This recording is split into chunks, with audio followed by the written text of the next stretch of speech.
I told you how to get to the cutting screen. I just need to correct myself a little bit because, oops, sorry, wrong one, ignore this. Tab, we're going to go back to the drawing screen, zoom out. Now we can select cutting order of all this shit. So I usually would do the outside, the biggest space first, because if you fuck it up, whatever, at least you might be able to get something in between for another part of the job. So right click, escape, escape. We need to set our order of cutting. So each part, this little one over here allows us to select what we want to cut first. So like I said, I want to select the bench top first. And I can choose any line on that bench top. I'm just hovering. So I click once and drag that out to the next part I want to click, which is that cut. Next one I want to cut is that. And I can see that by the little numbers that it's put on the corners. If you can see, where are we? I can't see them. Okay. There's a one there. Anyway, so I went 1 to 2 to 3.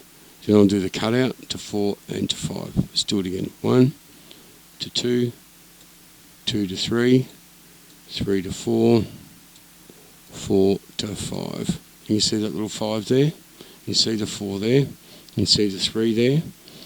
And the 2 is just here in the corner. And the 1 you can't quite see because it's just there. You see it there. Right.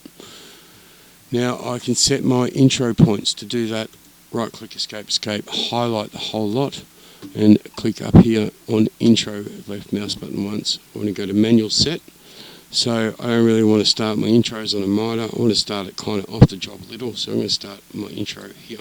So the machine is going to go up in this direction, cut that, do my miter cut, come back down and finish at that spot.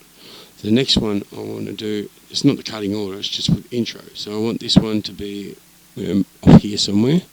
That's fine. And the last one can be here. So starting point for that strip is there, starting point for the bench top is there, starting point for that. Okay, internal. You can see it's already selected its own internal point, but I can move that wherever I want just by clicking left mouse button. Same with this center of the circle. That's fine because it's all on part of the job we don't want to keep. Zoom out.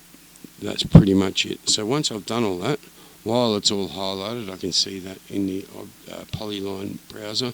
I want to hit compute, and that computes for tool compensation. So allowing for the thickness of the cut of the Waterjet. Click OK, everything should be programmed in. That's done. Hit save, hold Alt, hit tab, go to the cutting screen, and you can see that's all still in there.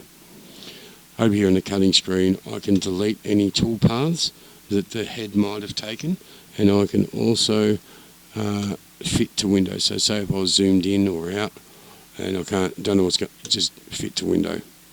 That's it for that tutorial.